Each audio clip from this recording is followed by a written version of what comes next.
Hello guys, ఇది ఇంకొక mini vlog. ఈరోజు నేను ట్రెండ్స్కి వెళ్తున్నాను. అంటే ట్రెండ్స్లో ఆఫర్ ఉందని చెప్పి అలా మధ్యలో మార్తాలి దగ్గర ఈ మిర్చి బజ్జీస్ చాలా బాగుంటాయి. అందుకు అక్కడ తినేసి ట్రెండ్స్కి వచ్చేసాం.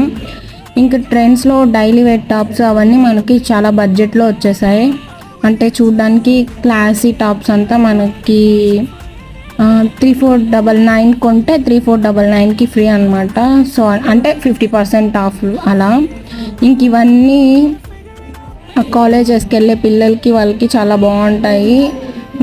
నైట్ సెట్స్ అయితే చాలా బాగున్నాయి. ఇంక ఇలా ఏమేమి కొన్నాము అనేది నేను లాంగ్ వీడియో అయితే చేసేసాను. కింద దాని లింక్ ఇస్తాను, చూసేయండి. ఇంకా అలా ఇంటికి వచ్చేసి పిల్లలతో కొంచెం ఆడుకున్నాం. తర్వాత మా వాళ్ళకి ఐస్ క్రీమ్ కావాలని చెప్పి గోల్ చేశారు. ఇంకా అప్పుడు స్విగ్గీలో ఆర్డర్ పెట్టుకొని మిడ్నైట్లో ఐస్ క్రీమ్స్ తినేసి నిద్రపోయాము. అంతే mini vlog. Please like. Bye bye.